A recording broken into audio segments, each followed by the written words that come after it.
नमस्कार, सगळ्यांचं स्वागत आहे डबल अकॅडमीच्या या प्लॅटफॉर्मवर। आज आपण पाहणार आहे तुम्ही जे अंगणवाडी सुपरवायझर होणार आहे तर तुमच्यासाठी कोणकोणते कर्तव्य आहे, तुमचे काय काय काम आहे याची संपूर्ण माहिती या व्हिडिओमध्ये आपण पाहणार आहे। तर ही जी माहिती आहे ही प्रत्येकाला आवश्यक आहे, अंगणवाडी सेविका सुपरवायझर यांना।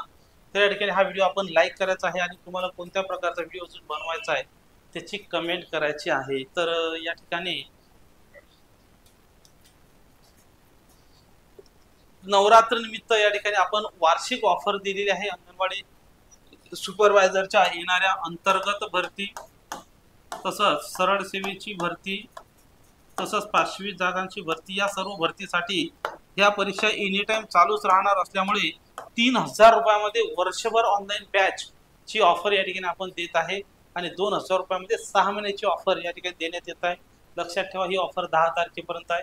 ऑफर संपली की नंतर मात्र 3 महिन्यासाठी 2000 रुपये फीस द्यावी लागेल। त्यासाठी सगळ्यांनी पटापट ऑफरचा लाभ घ्यायचा आहे आणि त्या ठिकाणी फॉर्म भरायचा आहे। तसंच ज्या महिलांना वर्षानुवर्षे तयारी करून स्पर्धा परीक्षेमध्ये यश मिळालेलं नाही आहे किंवा ज्यांना एकाच प्रयत्नात अभ्यास करायचा आहे, ज्यांना कमी वेळात अभ्यास करायचा आहे आणि पर्सनल गायडन्स पाहिजे असेल, अभ्यासाचं नियोजन आणि सिलेक्शन होण्याचे जास्तीत जास्त चान्स तुम्हाला मिळवायचे आहेत, तर अशांसाठी स्पेशल गायडन्सची, पर्सनल मार्गदर्शनची आपली मेंटरशिप बॅच सुरू झालेली आहे।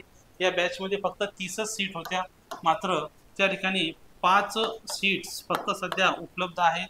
तर आपण या 5 सीट्स काय करू शकता, जॉईन करू शकता। पर्सनल मेंटरशिपसाठी तुम्हाला नंबर देतो, या नंबरवर तुम्ही कॉल करून संपूर्ण माहिती घेऊ शकता।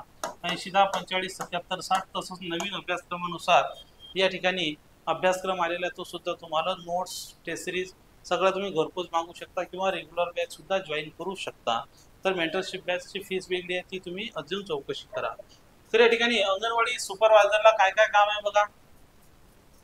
तर अंगणवाडी सेविका कामाचं पर्यवेक्षकाकडून पर्यवेक्षण करणे, नागरी भागातील 25 अंगणवाड्यासाठी एक मुख्य सेविका किंवा पर्यवेक्षिका असेल। तसंच तिच्या जबाबदाऱ्या पुढील प्रमाणे आहेत। पर्यवेक्षिका संबंधित अंगणवाडी सेविकेसह अंगणवाड्यांचा कार्यक्रम आखेल। नंबर 2, अंगणवाडी सेविकांना क्षेत्रीय समस्या निवारण करतील। नंबर 3, कुटुंबाची यादी तयार करणे, लोकसंख्येचे लक्ष्यगट ओळखणे आणि त्यासाठी मदत आणि मार्गदर्शन करण्याचं काम हे अंगणवाडी सुपरवायझर या ठिकाणी करणार आहे। तसंच सर्व जन्म आणि मृत्यूच्या नोंदी अद्ययावत ठेवण्याचं काम या सर्व संबंधित अंगणवाडी सुपरवायझर या ठिकाणी करणार आहेत। नंतर 2, त्यानंतर ती कुपोषित आणि आजारी बालकांची ओळख पटवणे, मुलांचं योग्य वजन करणे, वजन कार्डावर त्यांचं वजन योग्यरित्या लिहिणे, साधी औषधे, प्रथमोपचार देणे, गंभीर कुपोषित आणि आजारी बालकांना PSC मध्ये पाठवणे आणि आरोग्य केंद्रामध्ये अंगणवाडी कर्मचाऱ्याचं नियंत्रण व त्यांना मार्गदर्शन करण्याचं काम या ठिकाणी अंगणवाडी सुपरवायझरची हे जबाबदारी आहे। नंतर 3, पूरक पोषण आहार कार्यक्रमामध्ये 3 महिन्यातून एकदा बीट स्तरावर नियमित क्षेत्रीय भेटीद्वारे अंगणवाडी केंद्राच्या कामकाजावर देखरेख ठेवणे आणि मार्गदर्शन करणे। लक्षात ठेवा, 3 महिन्यात एकदा। आणि अशा प्रकारे महिन्यातून सुमारे 20 दिवस त्या काय करतील, दौरा करतील। किती दिवस? 20 दिवस त्या ठिकाणी दौरा करतील। 3 महिन्यातून एकदा बीट स्तरावर क्षेत्रीय भेटीद्वारे अंगणवाडीच्या कामकाजावर काय करतील, नियंत्रण ठेवण्याचं काम करतील। नंतर या ठिकाणी ICDची जी योजना आहे, ICDच्या योजनेच्या प्रगतीचा आढावा घेण्यासाठी, क्षेत्रीय समस्या आणि त्यांचं निराकरण यावर चर्चा करण्यासाठी ती नियमितपणे तिच्या नियंत्रणाखाली आणि देखरेखीखाली असणाऱ्या अंगणवाडी सेविकांशी महिन्यातून किमान एकदा प्रकल्प मुख्यालयात किंवा तिच्या स्वतःच्या क्षेत्रीय मुख्यालयामध्ये किंवा त्या अंगणवाडीमध्ये जाऊन केंद्रावर नियंत्रितपणे बैठक आयोजित करेल, महिन्यातून एकदा बैठक। नंबर 5, अंगणवाडी सेविकांना कौटुंबिक संपर्क वाढवणे, गृहभेटी घेणे, वार्डातील गावातील सभा घेणे, वेळोवेळी अंगणवाडीतील सर्व नोंदी, रजिस्टर, रोख खाती, साठा आणि साहित्य तपासेल आणि अंगणवाडी सेविकांना या संदर्भात आवश्यक सूचना देईल आणि अंगणवाडी सेविकाकडून मासिक प्रगती अहवाल नियमित सादर करण्याची खात्री करेल। नंतर या ठिकाणी 7 नंबर त्यांचं कर्तव्य आहे, साधे आणि शिक्षित आरोग्य आणि पोषण शिक्षण संदेश हे कोण तयार करेल, अंगणवाडी सुपरवायझर करेल।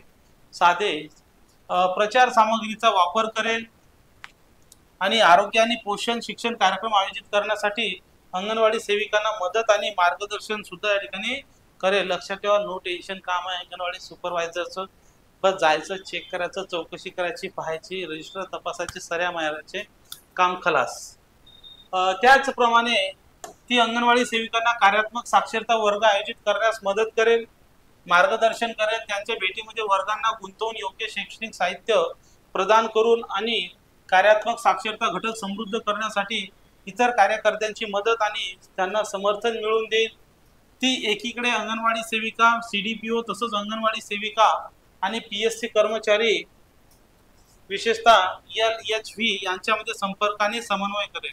इथं कदाचित आशा सेविका पाहिजे असेल किंवा आरोग्य सेविका पाहिजे असेल. आणि PSC कर्मचारी नंबर 10 ती अंगणवाडी सेविकांना स्थानिक स्तरावरील समित्यांची निर्मिती आणि कामकाजामध्ये मदत करेल, मार्गदर्शन करेल आणि महिला मंडळ एकत्रित करेल आणि प्राथमिक शाळांशी जवळचे संबंध प्रस्थापित करेल.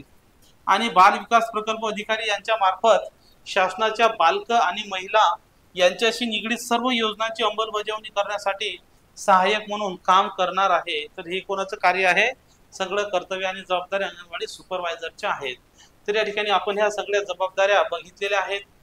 ज्यांना या ठिकाणी अजून काही प्रश्न विचारायचा असेल त्यांनी पटापट या नंबरवर कॉल करायचा आहे. 80 10 45 77 60 हा नंबर तुम्हाला दिलेला, याच्यावर संपर्क करून संपूर्ण माहिती तुम्ही घेऊ शकता.